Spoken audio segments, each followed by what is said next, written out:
Chapter 3. I don't believe I can succeed. Fear. People who want success just go for it, right?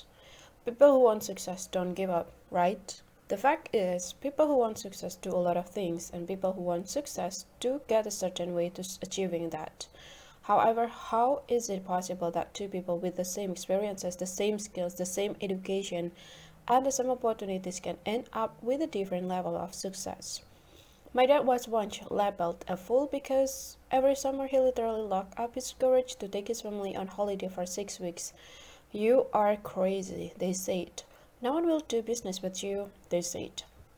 In fact, when my father said he was going to build a big garage on a piece of wasteland, one wind gave my father a £10 sterling note and said, "This time next year you will be worth less than that." My father was not. How is it possible that the two people in the same experiences, the same skills, the same education, and the same opportunity can end up with different levels of success? How is it possible that someone whose strong value mean that nothing would come before his family time could still create a very successful business? Some would say that my father, according to the disabled, faced adversity to achieve, and yet he did win. How? I have many stories like this. I have played a part in a good few, and I don't think the people that achieved had exceptional skills. And yes, they worked hard, and yes, they took the right action, and they did the things in this book. However, above all else, they never faced the fear in this chapter, or if they did, they squashed it flat, folded it up into a little square and kicked it in the bin. It is a fear that hides in many people's subconscious, and one that you are now going to challenge. You need to ask, does it lie in the mind? I think there is far too much talking in today's society, on social media, in the traditional media, among colleges. Talk, as they say, is indeed cheap. Talk does not get results, and yet talk can be truly damaging to your success. Let me expand on this. Years ago, we only knew another person's level of success when we saw them at work or bumped into them out and about. And now, we have Facebook pages of people's food. Nothing is private, everything is shared. Personally, I can't like it, but then I'm comfortable and happy with the person and the life I had. However, it's all too easy to get stuck in the assume that according to the world that you access online, everyone is driving sport cars, working every third Thursday on the beach, has a perfect body, is eating either enough calories for a small school or enough vitamin for a surf school, surrounded by puppies and kittens, perfect children, and perfect partners, and perfect homes, and with a perfect happy lives. Disney princesses couldn't make it more perfect. Is that so-and-so driving a brand new X? Wow, they must be doing alright. X looks well. I see they're not wearing fake Jimmy cows. Yeah, something like that. According to some people's versions of online life, there is not one bad hair day, one stroppy teenager, one cold shower, or one rant at a red traffic light. Everything is perfect. My inbox is bleak with people telling me they can make me happier, thinner, sell more, achieve more, be more. Everyone makes the assumption that I must hate my life. Depressing, right? Talk is cheap. In this chapter, we are going to work on how talk is allowed to impact on your ability to succeed.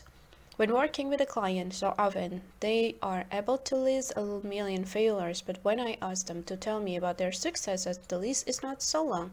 That is in why. In chapter 1, we look at why you are awesome, so you had the fact that you rely on when things were less than perfect. Failure is a necessary component of success.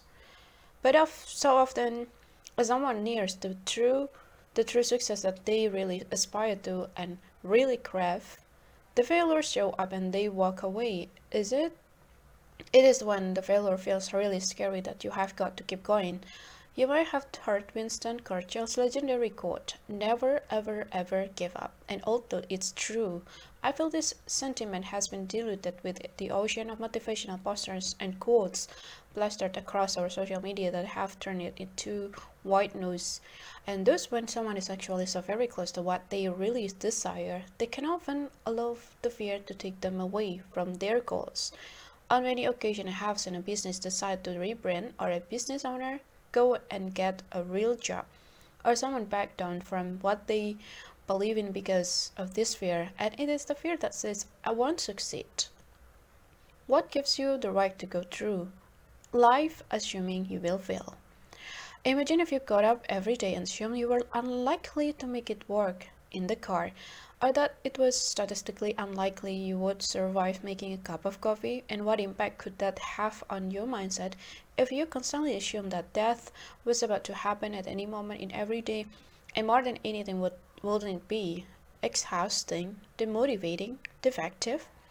Would you want to bother getting up in the morning, since statistically there was a good chance that just getting out of bed could cause a death? This is similar to something that many people do with their mindset. They tell themselves that they cannot succeed, whether consciously or subconsciously. A fear lurks in your mind that says you will not succeed at what you wish to achieve, and in this chapter we want you to look at how to deal with that fear. How can you override that fear? How can you stop the natural instinct that kicks in as you near your ultimate goal, so that instead of changing direction, you actually keep going? And when I'm working with a client, the conversation can actually make a client look like a bunny trapped in the headlights of an oncoming car, and they know danger is coming, and yet they cannot do anything. They are stuck waiting for something bad to happen because the assumption is that something bad is going to happen. Exercise 1: failing. Because we are bombarded by talk, by words, and by everyone's input on what life looks like, we assume that is life. That life is perfect and easy, that the sun always shines, so that you feel that's the only things anyone's thinking about, and there is never a dead battery on your laptop kind of a day and you are the only one, that bad things to happen. Think about it for a minute. Why does this matter? Well, this is an unrealistic picture that is constantly put in front of your eyes, and it is damaging to your ability to achieve because you are constantly presented with the image of perfection. You are not able to accept that true success needs failure, and you see, bad stuff does happen, and bad days are part of and parcel of a happy and successful winning life. And if you want real success at work, you need to accept you will have days where you want to give up. The first thing you need to do is accept that those days do happen. Not every day is a Hollywood movie kind of a day, and where the hero falls in love, overcomes the baddies, and gets the dream job, the bumper sticker was true shit happens. Yeah. It's time to accept that bad stuff happening is good for success, and there is a good change. You have heard that failure is good for success, right? Have you considered your success to failure ratio? How often do you succeed? And how often do you fail? Do you accept and understand the need for both? Exercise 2: the negative spiral. When you feel like your belief in your ability to achieve is slipping away, play this game. It will enable you to step back from what is happening without taking responsibility for what is going on. We can so often feel dragged down by our problems and our worries, and that can make a fear bigger and more scarier. And when a fear is enabled, it is empowered. When a fear is empowered, it is stronger. And you can guess what that will do for your change of success and winning award. Let's work through a negative spiral. Think about an example of a time when you felt less capable of success, and really think about what it felt like. And think about a time when you felt like that you were slipping from feeling positive and capable of getting results into a negative fog that made you feel that every action was pointless and moved you closer to more failure. And what's the point, right? Yes, that feeling. Let's recreate that. Think it all through: the actions, the feeling, and the process. Pacing, get angry, then they spiral into negative. Okay, start not so nice, phone call, email, and etc. Then you don't say everything you wanted to say and run it through in your head. Draft email, but don't send it off. Get paranoid. Stop to worry that things are not going to happen. Go wrong. Pacing and get angry. They spirals into negative. Here is an example for you. Number 1. You meet someone and you get talking and they like what you have to say, and they ask you to send them an email outline your ideas in more detail. And then number 2, you don't hear from them, so you make the assumption that they are not interested. Number 3, you start to think you were a fool forever thinking they were interested. Number 4, you question what you think you are doing. Number 5, you second guess your actions, your goals, your aspiration, your work ethic, and what else. Number 6, you make silly mistakes at work. Number 7, you berate yourself. Number 8, you have a bad day. Number 9, you get home and feel miserable. Number 10, you cannot be bothered to cook or eat right, and you pour the wine and eat chocolate. Number 11, you sleep poorly, dream badly, worry lots, and think you are a failure. And 12, you wake feeling miserable and tired. And all because you didn't get the reply to an email. Negative spirals are easily played out, and what is scary is, as dramatic as this one is, many versions are played out every day. If you don't recognize them and deal with them effectively, then they will grow and escalate until you can create a fear so big you literally will stop yourself from taking any action. You can't believe you are incapable of your big ambitions and dreams of success, work, life, travel, whatever you dream of. You can stop it with a thought. Scary, right? And now that is a fear, the good news is that the negative spiral can be fixed in 2 ways. Exercise 2, fix number 1, the negative spiral. First, be aware of the negative spiral and spot where it starts to unravel. The first step to fixing a problem is being aware of a problem exists. So, find where your negatives take the root. If you are not sure, write the process out and start at the end. What is the end result? How are you feeling now? And what is the end action you take that you are not happy with? And what led up to this? In every negative spiral I have ever worked on, the negative result started with a negative thought, not a negative action. And work backwards from that and ask yourself the question to find out what led to that moment in time. When you find where the negative began, you can make a choice to think a different thoughts. In every negative spiral I have ever worked on, the negative result started with a negative thought, not a negative action. So what was your negative thoughts? Exercise number 2, fix number 2, the positive spiral. Look at your negative spiral and ask yourself, where does it all go wrong? What is the thought that allows the negative spiral to go out of control? By finding this thought, you can make the decision to have a new thought, a positive one, and now allow your mind to play with a daydream, a positive spiral, and what could that look like? And let's take the negative spiral above and reverse it. You meet someone and you get talking and they like what you have to say and they ask you to send them email outlining your ideas in more detail. You don't hear from them, so instead of making the assumption that they are not interested, you phone them to check they got your email. You don't hide behind email because you want an answer right. If you get an answer phone, you email them advising them that you will be in touch in a few days and tap to get some feedback.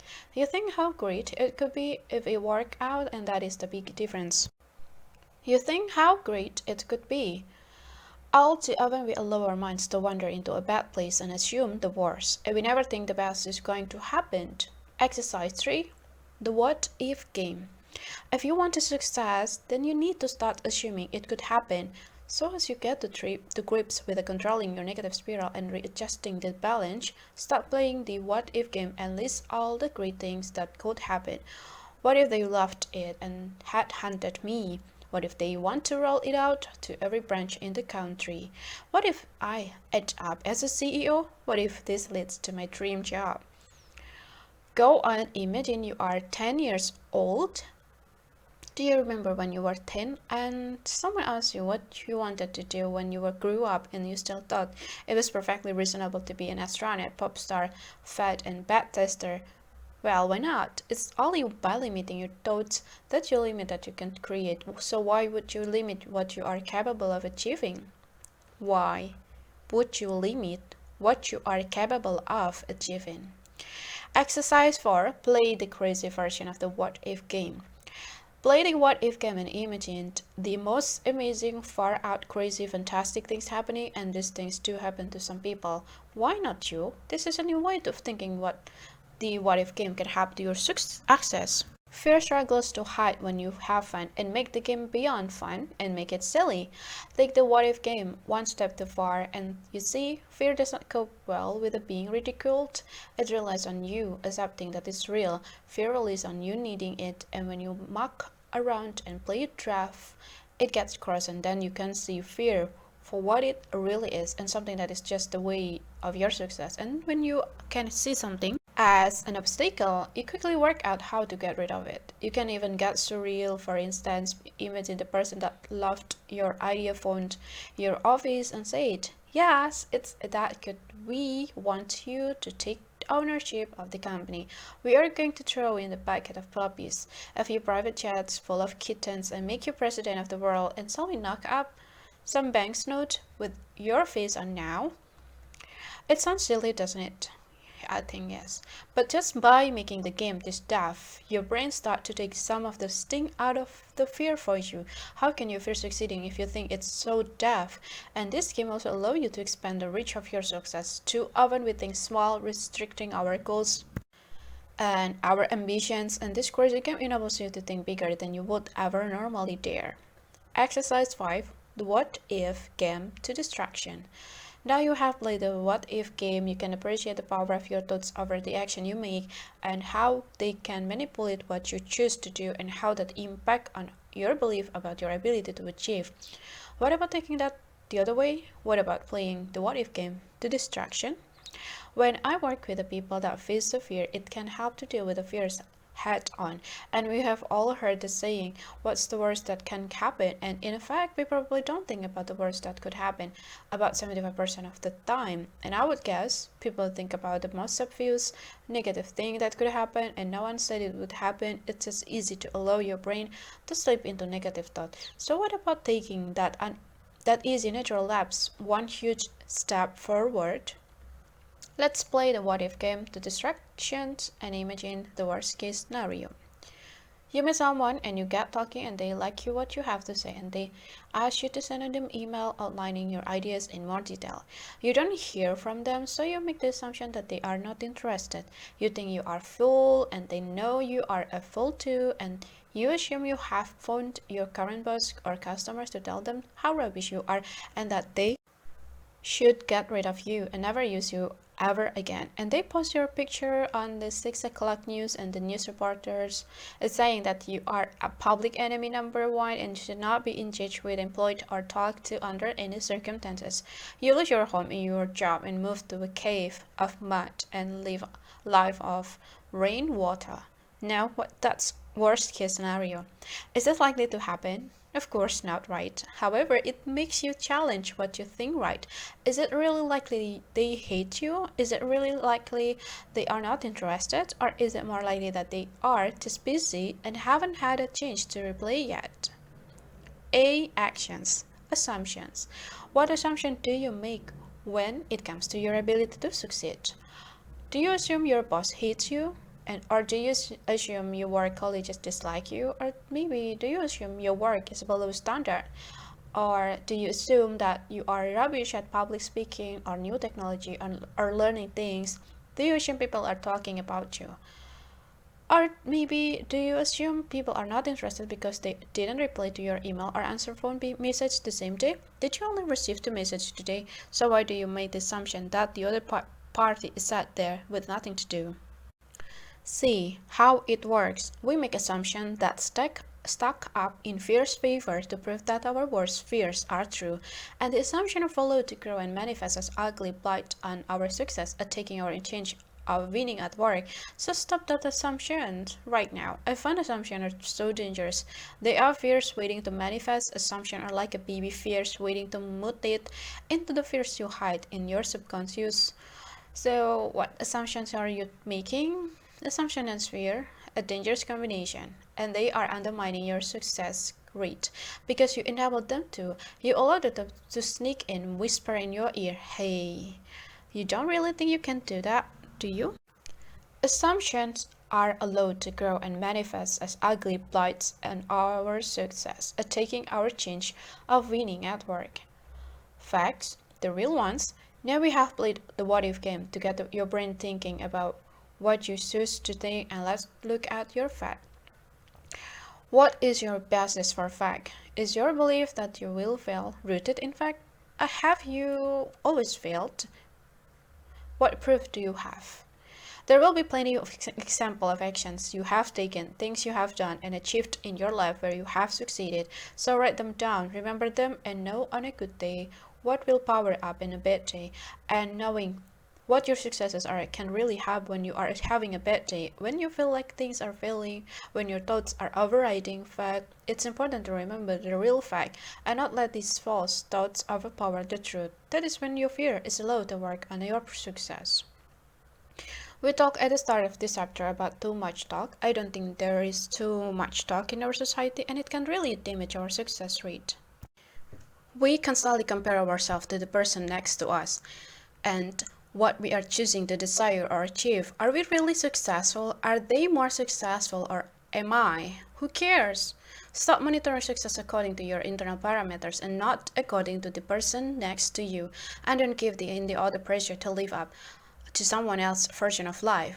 Would you go into a restaurant and eat what the guy in front had ordered, regardless? And would you walk into the airport and randomly put a pin in the port and say, "That's my dream destination"? Would you jump in the next car at the traffic light and hope it got you to where you wanted to go? Of course not, right? Your destination is unique to you, and your life should mean something to you. So take some pressure off and stop looking over your shoulder. The fear that you will not succeed is compounded by the constant pressure of seeing what everyone else is achieving. Look what X has done. Look where they went. Look what contract they just got. And remember, is every word posted online true?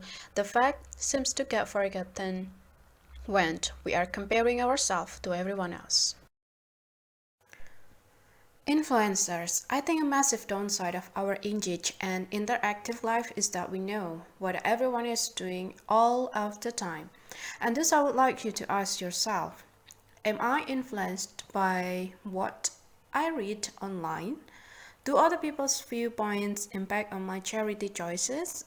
On my holiday choices, on my clothing, on my eating habits, on my leisure activities, on the way I conduct business?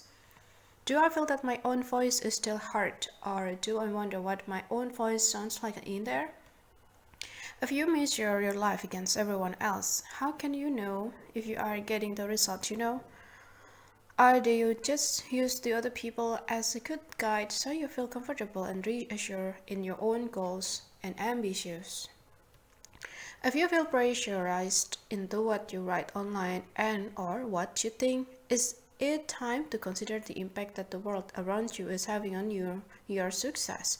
You can remove a lot of stress and pressure if you are aware of the goals and ambitions you are looking to achieve and not considering what other people think of the goals that you are choosing to set for yourself. Imagine you were looking to lose weight. If you did this in a group, could this around you influence you into or out of action? It is the same when it comes to the limitation you create for your own success. Does the world around you empower your belief about success or create non-existent obstacles? It's important to consider who influences your life. One of the best things I do for my business success is network. It's not just about creating new business and staying on people's radar for new opportunities. It ensures I keep my mindset powered up and positive. When our heads are down and we are intent on the prize, it can be all too easy to get so catch up with the end result that we lose track of how we are going to get there. In chapter 4, we will look at this area in more detail. However, for now, consider who do you surround yourself with? What people do you allow to influence your success? What impact do the people in your professional life have on your success? And what impact do the people in your personal life have on your ability to win at work?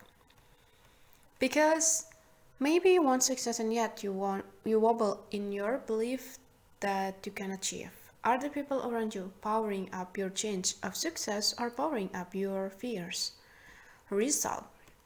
I like to share the story of Mary Anning, a 12-year-old anthropologist from the 19th century who I would find out about on a day out with my family in Cambridge recently. Mary was part of a working-class family who appreciated that fossils carried a value, and so she started to collect them to sell. She turned an interest in collecting into a way of feeding her family, and that led to the business. And she went on to have a reputable career in the industry despite it being rather unheard of for a young woman. And do you think Mary was looking around her thinking, I wonder what Martha down the road is doing? I added to the image of Mary ending a rather flippant comment. I wrote, Mary was awesome. Mary started being awesome at 12, and Mary didn't think, the day I will be awesome. Mary got on with stuff. Successful people get on with the right stuff. And I wouldn't mind betting that. Despite my flippancy, Mary also didn't worry about whether she would be successful.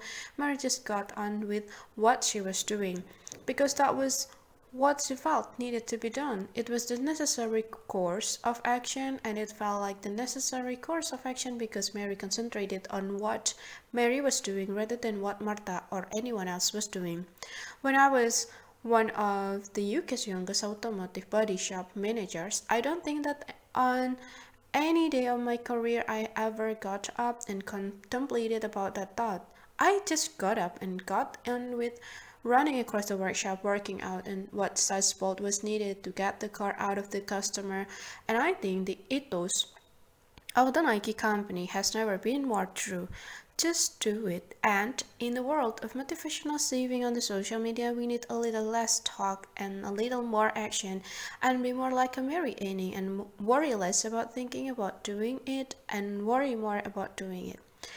Yeah, remember the what if game, the negative spiral, and the positive spiral. And if you are really feeling the fear, take the what if game to extremes and let your own subconscious take the pain out of fear. Be like the client that played the what if game to distraction and contemplated the big goals by dreaming big and going for it, and they would in fact lose their loved one because they would hate them for working all day and all night, and they laughed so much they realized it was ridiculous because their family had been so supportive of their work related goals. It helped them see that if they wanted to achieve more, then they just had to share those goals with the people they loved, and they could then start to look at the way to achieve them. They could also be a great role model for others members of the family too. So your fear of succeeding could turn into a powerful motivator for more people than just you. Now that is a brilliant outcome. Chapter 4. I don't want to appear arrogant. Often, when I am working with a client, as we get closer to understanding what stands in the way of winning result, it really does hit them with a shock that fear is impacting them. And I want to help you find the fear that is in the way of your success. One of the fears that likes to hide out and manifest as so many other negative results in our life is that the fear of not wanting to look arrogant. Again, you might be reading this thinking, this really does not apply to me. So ask yourself right now, how would I feel if I was considered the very pinnacle of exceptional skill, talent, and professionalism for my industry? Will that sit comfortably for you, and does it make you smile, or is there a little element of cringing, niggly fear that you cannot put your finger on? If you were to explore that feeling a bit more, would you be able to find a lot of negativity, possibly a good few excuses as to how it couldn't work? How would your life need to change to be able to achieve that high position? Do you feel you are not ready yet or don't have the experience yet? Do you feel that there are a lot of restrictions on your time and commitment that you have to look after? Excuses are a good sign to me that someone is getting close to what they really want, and the excuses come out when we are scared. Yes, I want it, but yeah, the but is big because, well, let's be honest, it's a scary ride, and boom, there is a fear. Not all fears make you awake in the night dripping with the sweat and wanting the light left on. Some hide. We answer everyone's comment on Facebook or send out email rather than phoning because we are too frightened to actually stand up on high on top of the castle because biggest tower and shout, "This is me and I'm awesome at what I do." Okay, so I'm not asking you to start walking down the street doing that for many reasons. However, I'm asking you to change what you think, because the fear of looking arrogant shows people so far away from the tallest tower of the castles of success that they end up hanging out in the servants' quarters and hiding behind email and other people's accolades for the rest of their life. It's scary to say, I'm great at what I do. This is not arrogance, this is a quiet confidence. When people give me the excuses and the reason why it couldn't be them to make it, I feel a quiet bit of excitement because it's highly likely we are finding the goals that really matter to that person. Remember, we said how the things in life need to make you feel a certain way? Well, when the excuses start, I know we are getting to the heart what matters to that person, and I don't want to look at the excuses. As human, we can justify any and every action we take. We can talk ourselves into and out of everything and anything. What I want to do is help you understand that you are choosing to step from the precipice of success for fear of getting too close. You are only too close if you are heading over the side, and that area is arrogance. Anything before is confidence. That is how you define the difference between arrogance and confidence. The top is a good place, and you just have to fight the fear to get there. The reason that you need to master the skill of quiet confidence is that to succeed and get the result you want and to overcome the fears that limit success, you need to be able to draw on that inner confidence. That inner confidence will be the voice that says, why not me, instead of what makes you think they want you, or what makes you think you are good enough. One of the reasons we don't let our brilliance shine is because we really don't want to look arrogant. It's a fear that so many have of looking big-headed. How many times have you heard, no one likes how show off? It's what your mom used to say when, as a child, someone wheeled up on the street on their bike, and that sentence was normally followed by, they will come a cropper. In the other words, they will hurt themselves. So our mind says, oh, don't go around telling everyone you are brilliant, because then you are at risk of becoming a cropper. And that leads to failure. And if you think a fear of arrogance is big, you have seen nothing until you have seen a fear of failure. Examples and exercise.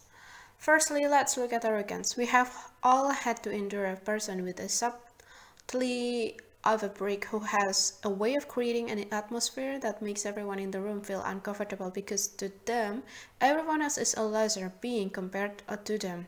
And they are someone that has no idea that they are making everyone wish they were elsewhere, even the dentist chair. And because this persona is being rammed down everyone's esophagus, we are so scared of being like this person that we act the complete opposite and hide the fabulousness of who we are.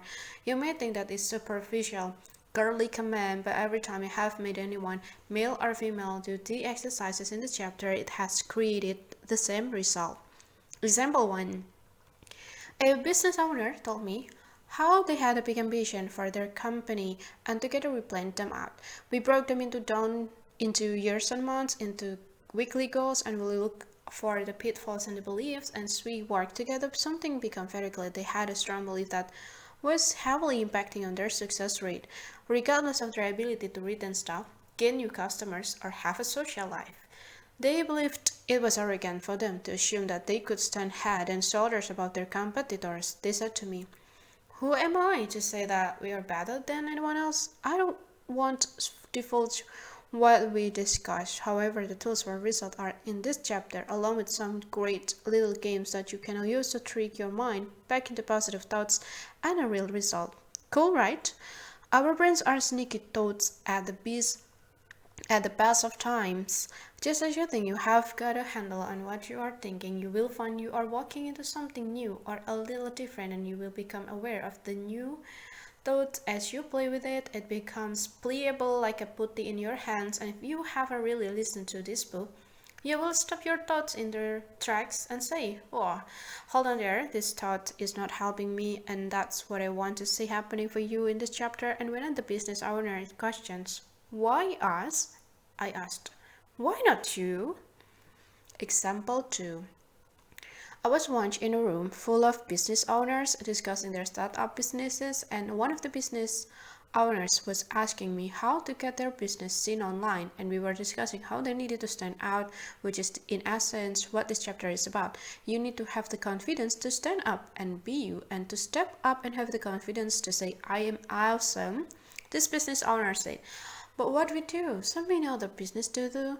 So how do we stand out in a market like that? I went on to explain how to stand out, and the business owner looked horrified. But if we do that, we are pretty much saying we are the best or not we. I asked them, do you not think you are? Why would you set up your own business if you didn't think you could deliver something exceptional to people who set up their own business and thinks, I bet I can do a half-hearted job and get paid a mediocre wage for it. And this is why defining your version of confidence and stepping away from the fear of arrogance is so important. Exercise 1. Why I am awesome. 2-page document. You need to retain your brain. I don't want to push you over to the edge into arrogance. I just want to take you to the right side of I am fabulous. Be aware. This exercise has been used with the corporate businessmen and women who have looked down their noses at me and probably thinking, I bet you to have me be more successful, and this is what you will have me to do. And yet sometimes as quickly as within a day, they come back to me and saying, okay, I get it. And when I see them next, just this one exercise has changed the way they look, their action, and their very mannerisms. Fear lurks. It doesn't always jump out at you and grip you in a vice. Sometimes it's just out of sight, and when I'm working with a client, I can watch someone physically change the way they sit. Their bodies give away what they are thinking and feeling long before their words do. This exercise is a good way of helping you to get your mind back on the side and expose what you really think. It can help you to appreciate how much skill, expertise, and brilliance you already have.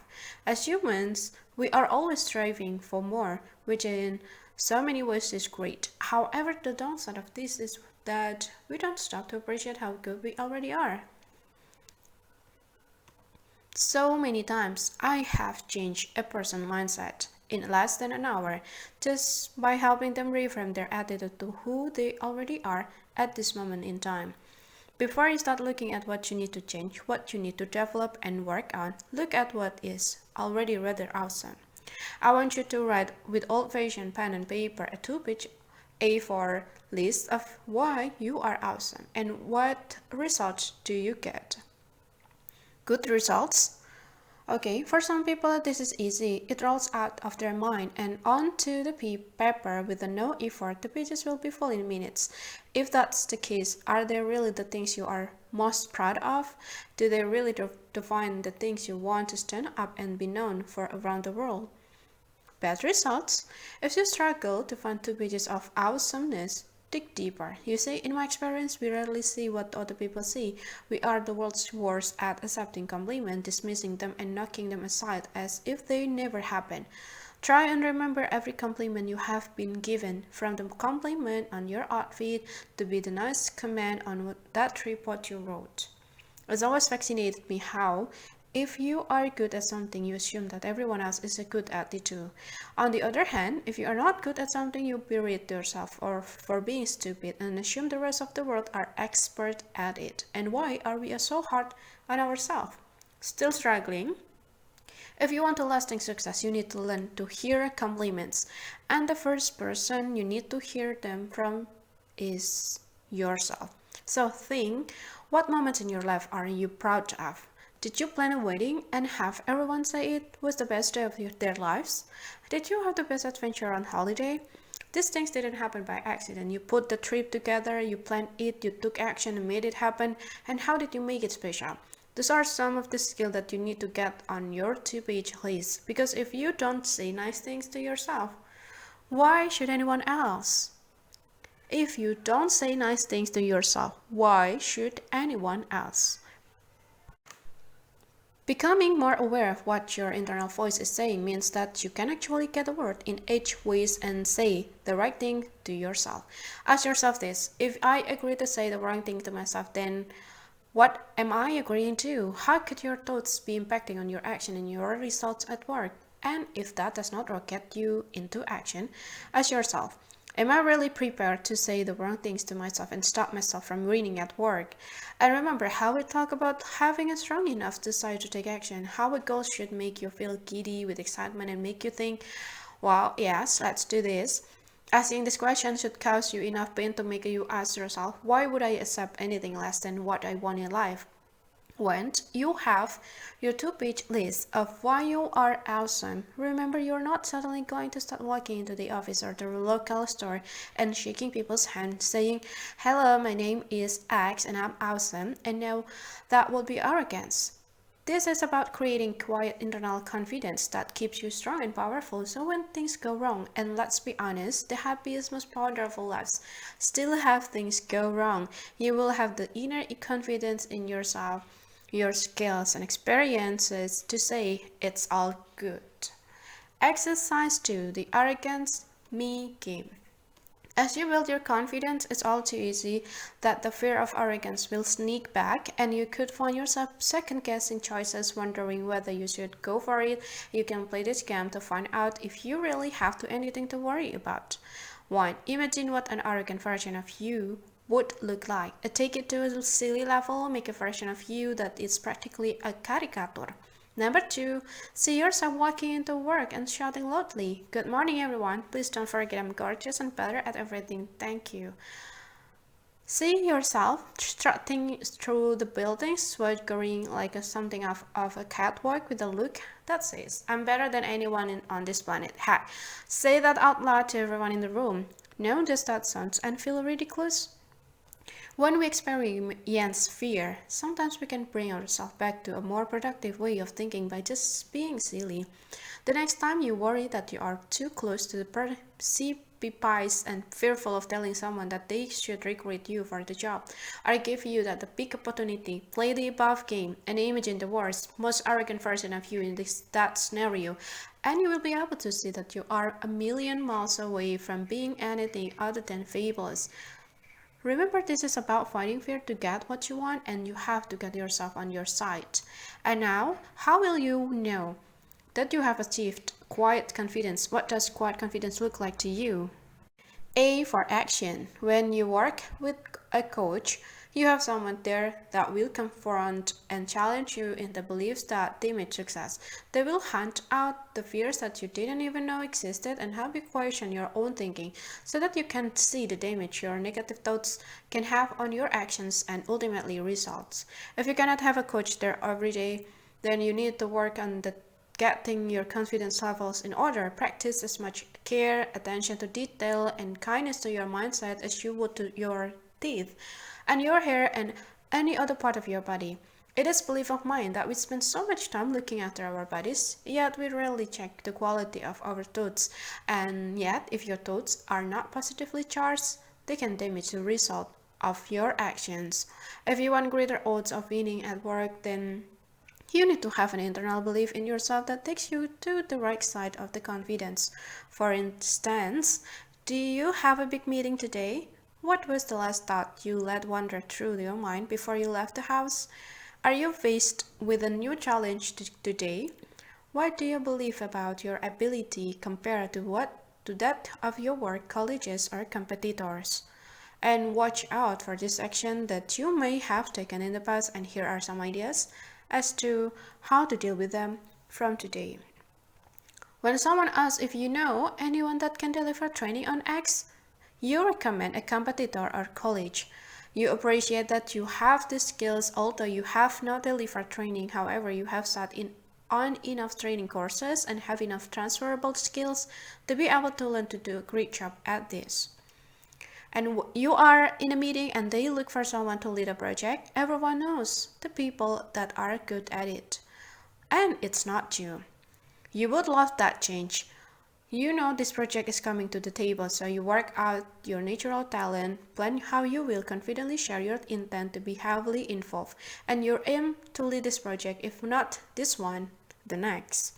Being a thought leader and standing up and saying, I know what I'm talking about is a big hit, and there are so many people that know more about this than I do. Someone has to be the expert, and when I write it down, how many years experience I have, how many books I have read, how much I have invested in this work, how much I have spent on this profession. I appreciate that I do. I am an expert. That does not take away from other experts. It just rises me to the same standard as them, and I have every right to be seen as a thought leader in my industry. So what thoughts are you going to allow to power your mind? By reframing your thoughts and being aware of your natural tendency to shy away from fear of being arrogant, you will be able to feel naturally confident in your own worth and be at the top of your confidence castle without going near the dangerous depth of arrogance, and that is seriously good for winning at work. As a result, I was speaking with a successful photographer who I would work with, and they were saying how they didn't feel nervous when they went to a new venue or an event for a client anymore. I asked them why, and you could see this person really thinking about their replay. They realized it was inner confidence that they knew they were good at what they did and they knew how to deliver, and that a new environment was not to be feared, it was to be welcome. This would be hard to do if this photographer didn't have inner confidence in themselves, and the fact that they were sharing this with me showed that they were indeed confident and nowhere near arrogant. It was that quiet pat on the back that said, yes, I am capable and exceptional at what I do. And not once did I feel anything other than absolute happiness for this person, and that is confidence. If you don't think you are brilliant, why should anyone else? If you don't speak up confidently and positively about yourself, why should anyone else? Can you see how that could impact on your success? I have said this to a good few clients over the years. Without the right mindset, you are like a Ferrari that you intend to run on mill. You look great, but you are not going anywhere. Power up your results today by thinking the right thoughts, and that starts with a quiet confidence. Get your inner coach on site, and you can do it. You will do it, and you will be awesome. You have a 2-page A4-page document that proves it, right? Chapter 5. I don't ask for help. F. Fear. Big deal. You say, I don't need to ask for help, so what? It's hardly a fear. It's just me being brilliant, organized, and awesome getting to where I want to be, right? Or something along those lines. Well, if that's the case, why is this a chapter that I feel practically wrote itself? Here are some common beliefs. If someone helps me get to where I want to be, then that undermines my achievements. If someone helps me to get the result I want, then I am weak. Why couldn't I achieve them on my own?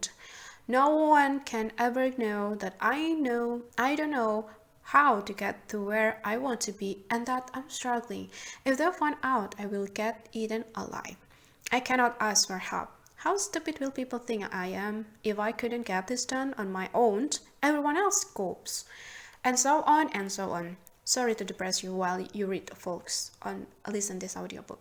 But we live in a world where mental health illnesses are on the increase, where alcohol is poured as a pick-me-up throughout the week and chocolate is handed out as a fix-it-all, and we are becoming a world of over-needy pat on the back. Adrenaline junkies ODing on motivational messages, and yet stress is causing work-related absences.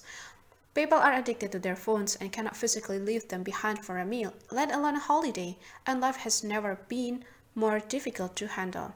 The human being is not a straight, hawk-nosed skunk. I know that, Mandy, you say. The difference between a human and a straight hawk-nosed skunk is that the straight hawk-nosed skunk can happily live in isolation its whole life until it needs to do the necessary. It's like the solitary life, as can the dusky-footed wood rat. But the human not so much think back to the caveman painting. Ever see the caveman sat on his own? Did the caveman happily forage alone?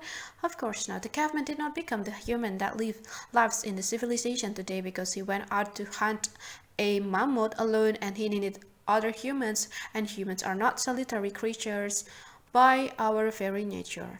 By our very creation, we are meant to work together, and yet we think success is supposed to be a dish that can only be served alone, and that leads to a ridiculous level of fear and negative result in our success at work. It can lead to us feeling overloaded and unable to cope, and that is a fear that manifests itself in a different way. Instead of a full-blown attack of fright, it's a fear that hunts you down, constantly berates you, and reminds you that everyone else is good enough. It's just you that cannot do it alone.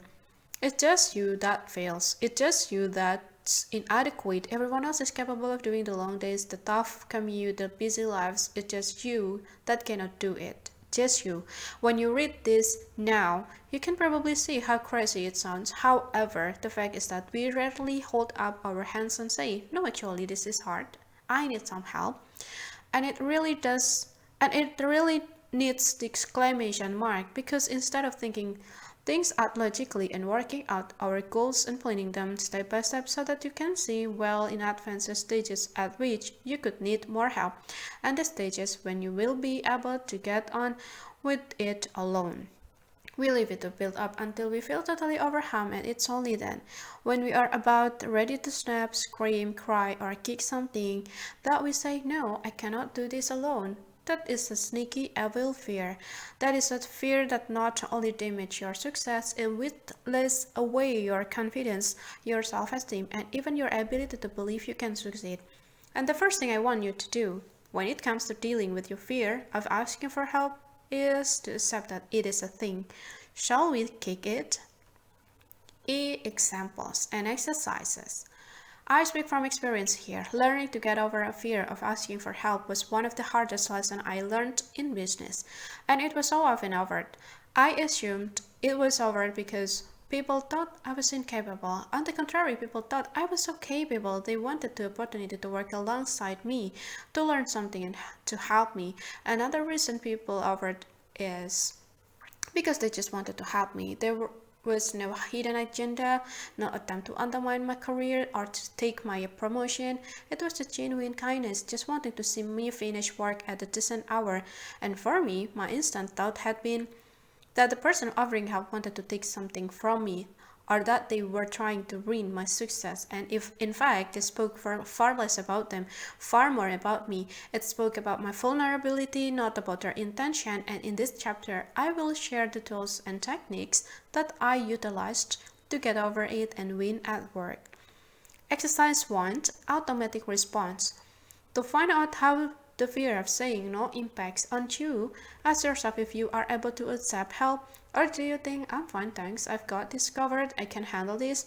It's a phrase that falls out of our mouths so fast sometimes it's hit our ears before we have registered we have said it, and we so wish we had not. This is the thing to say, right? I can handle this, of course I can. It's the standard response to the question, how are you? I'm good, thanks. You see? Not thought, just instant replay. So let's look at the emotion behind the reason why we say these things. You worry what people think. Depending on who asked, it could be you don't want to put them out. You don't want to cause them work. Maybe you don't want them to respect you less. You don't want them to steal your prize. And you don't want to let people down. Have you considered that they want to help you because it's their chance to do something for you? Exercise 2, negative spiral time. When you think of someone offering help, how does it make you feel? Are you comfortable with it? Are there some people that you wouldn't accept help from and others that you would? And what reason could there be for that? By answering these questions in your head for a moment, you might find you begin to understand yourself a little better. As you take the fear of the asking for help further, think back to the negative spiral. Imagine playing out of negative spiral here, and I have used this with enough clients to know it's a powerful tool to help you really understand the damage that not asking for help can do to your success, and the worst still, the power you can be giving to fear. If you assist to fear today, you are helping it grow for tomorrow too, and that's scary, right?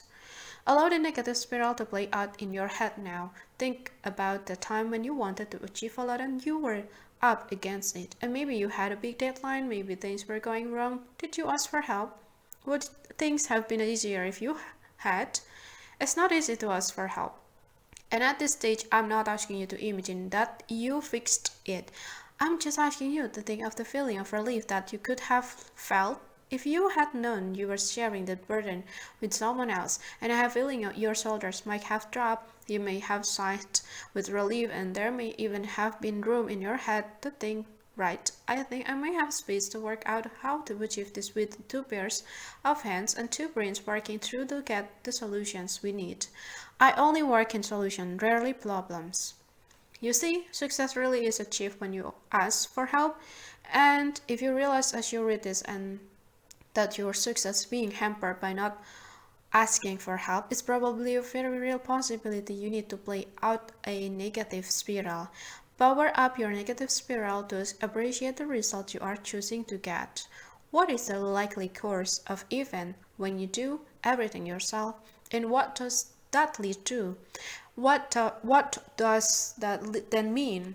What result does that create? And what does that then mean? How does that then make you feel? What action does that mean that you take? And then what do you do? What does that mean to you? And so on. It's highly likely you are creating a downward spiral that leaves you feeling trapped, out of control, and overburdened. You feel like everyone puts on you, and when you feel negative emotion, you are more likely to create negative actions. A negative action create negative result, and do negative result lead to winning at work, or do they lead to more fear and more failure? Do they lead to more feelings and limiting thoughts that I cannot do this, or I don't win? Ask yourself, when you get overloaded, when you don't ask for help, what emotions do you feel? I hear a lot of business owners and people striving for success saying to me, I cannot trust anyone else to get it right. And let's look at this, shall we? First of all, if you don't allow someone else to do some of work, then what are you agreeing to? The answer is above. It's a negative spiral that results in all negatives you get in your life.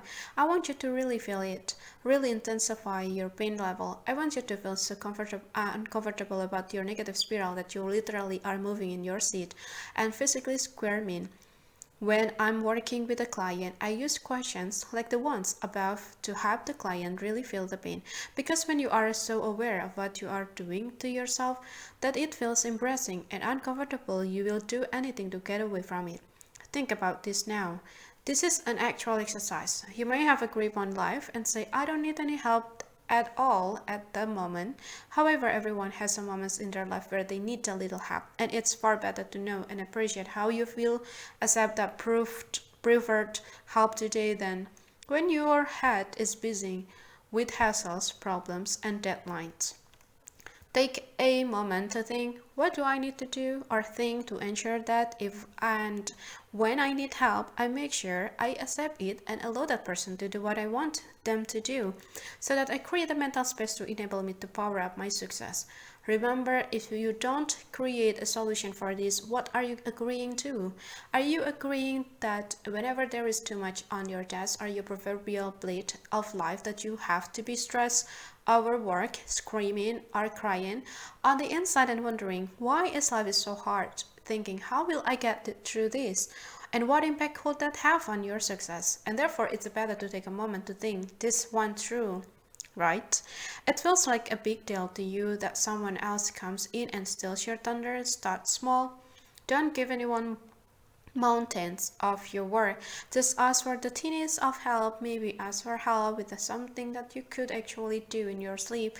But think about this. If they are doing some of the jobs that you can do easily, does that not mean you have a bit of a brain space to concentrate on the other things that are whirling and whizzing around in your overworked brain?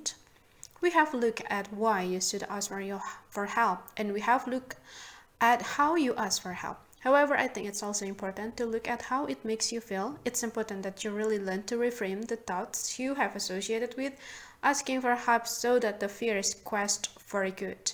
And look for every negative connotation that you associate with asking for help. Every negative thought needs replacing with a positive one. For instance, negative thought. Asking for help is a sign of weakness. Becomes positive thought. Asking for help is of a sign of strength in my own self. And list the negative of asking for help, then list the positive of asking for help, and this could include, although are not limited to. It's weak to ask for help. They will steal my great ideas and get my opportunity for themselves. It shows a lack of organization. Asking for help is lame. Asking for help makes you look incapable.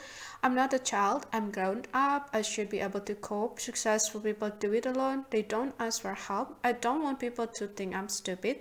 I could lose my job. People could laugh at me. And so on and so on. Write as many negative ideas you can associate with asking for help and really get to the bottom of why it's such a bad idea to ask for assistance. It's good to do this at this stage in the chapter because despite having the evidence that says why you should, you will still be able to justify why you shouldn't ask for help. I have always loved the way a client can justify why they can or cannot do something, and I love the way, with the right conversation, we can work together to get that eureka moment that shifts their thoughts into the more constructive way of thinking. So let's challenge your thinking right now and write your long negative list and tell me why it's such a bad idea to ask for help. And now let's flip that on its head. How long a list can you create here? A positives of asking for help. I free up my brain space to concentrate on the bigger things. I play it to my strengths and accept my weaknesses as area to improve or things to accept. I know what I want to achieve and that's what matters. People respect my determination to get results. It shows confidence in oneself to be able to ask for help. Successful people rely on the right teams and support in all organizations, even in the animal kingdom. Everyone works on what they are good at to ensure the ultimate success of the community. By asking for help, I can get more done in one day. I can get more goals achieved faster because I'm able to work smarter. And our 21st century success is about thinking in a strategic way. That means I'm comfortable being honest about the person I am and what will appear on your positive list to ensure you know how to accept help to achieve lasting success. What will make you challenge your thinking? What do you need to remember and what are your whys? Remember the goals you want to achieve and that way playing together in chapter 2. Remember that by giving into the negative fear of saying yes, you are agreeing to letting your success slide away too. It's worth accepting that help now, right? A for action. The problem that so many of us have is that we fight on like superheroes and yet we're not superhuman. And please remember this, you are not superhuman. You cannot zap your way to a deadline or mind meld your boss into giving you a promotion. However, you do have one superhuman power. You can power up the use of your brain from this moment in time, even though you don't actually have the ability to do everything on your own without risking overload. Or worse still, you can cause physical damage to your body, sleepless nights, argument with your family, and much more, and the repercussions for you and the ones you love and care about can be far-reaching, and this work can impact on more than just your ability to win at work. So it's a good idea to get the superhuman power of your brain into actions, right? We tell ourselves all the time that we will work harder to get to the ultimate prize. However, time and time again, studies show us that we work far harder to get away from the pain and the fear. Think about it. Pain or pleasure? Pain. You work harder and faster to get to your goal when you are near a deadline and you don't want your boss to see you have not finished. Pleasure. You were never motivated by the joy of seeing your boss' happy face when you hand the finished work in. Pain. You work hard to slim down in time for the school reunion to confront the bully from 20 years ago. Pleasure. You enjoy the smug feeling when you saunter in looking good in front of the bully that made your life a misery for 7 years. Pain. You actually steer clear of social media to get your work done when the deadline is tomorrow. Pleasure. You enjoy the pat on the back you give to yourself for a job well done. See, we are motivated by pain. I have done enough successful marketing campaign to know this, and so really feel your pain so that you feel silly for not asking for help in all these years and feel it like a physical thing as if it's in the room calling you rude names And what does it mean you are agreeing to? It means you are agreeing to limiting your success. It means you are agreeing to damaging your health, agreeing to sleep last night, roast with your loved one, swearing at the cat, or just not getting the result you want in your professional life. It means agreeing to the fears that impact on success. Start small. If you are so habitually used to doing it all yourself, you may not be the kind of the person that can just change overnight. That's fine. Your natural style. As with everything you wish to achieve in life, you need to go at the pace that suits you, and when you work in accordance with your personality, then you will get lasting result. And thus we need to identify your natural style. How do you naturally get things done, and what is the natural way you make things happen? And don't worry if you are thinking I don't make it happen, that is still a style. To identify your natural style, we need to find out what kind of person you are. And are you the kind of person that after being told that the coffee is making your teeth go black, you stop drinking in that day, never to touch it ever again? Yes, you have a killer headache for a couple of days, and yes, you miss it, but you get cold. You get told to stop, so you do. Or you are the kind of person that says, no, it's my coffee, don't take my coffee, I cannot do this, how will I cope? And you don't take any action at all. Or you are somewhere in the middle. Please note, I deliberately choose an example that is not work related. Your natural style will permeate through every part of your life, and there may be other areas of your life where you allow it to show more. However, you will naturally choose to act a certain way at all times, even if you are with a group of people that all act a different way, and you are forced to act according to them, and you will still display this characteristic of your natural style, and we are creatures of habits. Yeah, so what is your natural style? And once again, using the coffee example, would you give up from that moment? Would you wind yourself off? Would you create a spreadsheet or a mind map? Would you need to talk to someone about it? Would you post your goal on social media to ensure you did it and create momentum? And now is a really good time to think about your natural style. Do you need to write a list? If you are giving up coffee, do you need to get support? Do you need to go and buy 37 herbal teas to get you through and research online how to give up coffee? Are you a thinker or a doer? By knowing your natural style, you are able to bring that back to your ability to ask for help and think, okay, so if I'm not good at asking for help, do I start small or go large? Do I start by taking on a housekeeper so I can concentrate on my career and business goals? Do I just need to accept that my offer from my partner to cook dinner? Do you need to vocalize your need for help?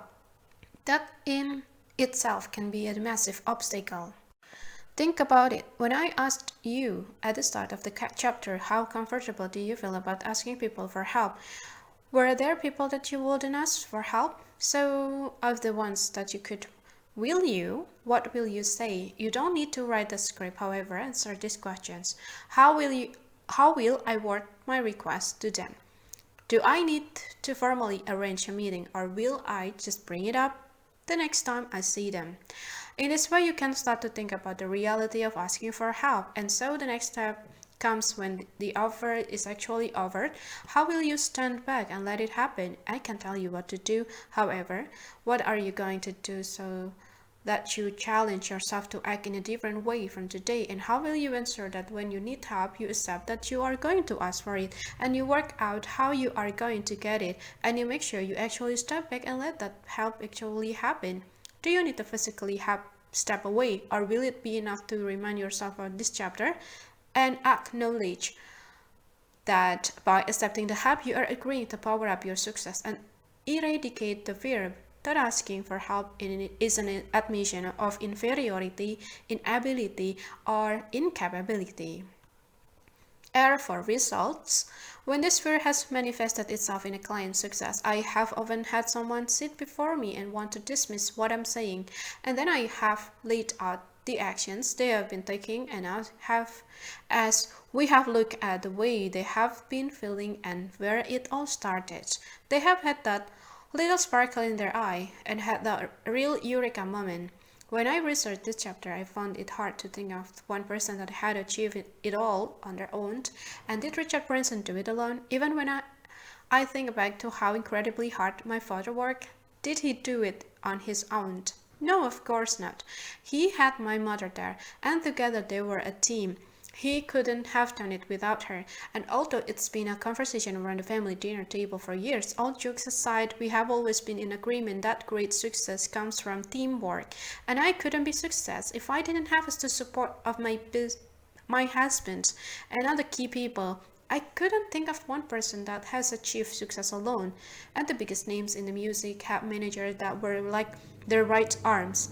Mohandas K. Gandhi may have been the wisdom that taken the first steps, but it was the mass movement of thousands, and Mother Teresa inspired millions, but did she do it alone? No matter where I look, I couldn't find one person who achieved the great things, great success, lasting true success, alone. And as the cross-channel swimmer, do it alone? You could argue they do. However, they always have a support boat. They even have someone smear on the goose fat. Otherwise, they cannot see through their goggles to see where they are going. And I saw one business owner take on a few key personal when only the year before they would happily brag that they could do it all. Their business was certainly gaining contract that could only have been dreamed of prior of this, and overcoming the fear of asking for help literally took their business to the next level.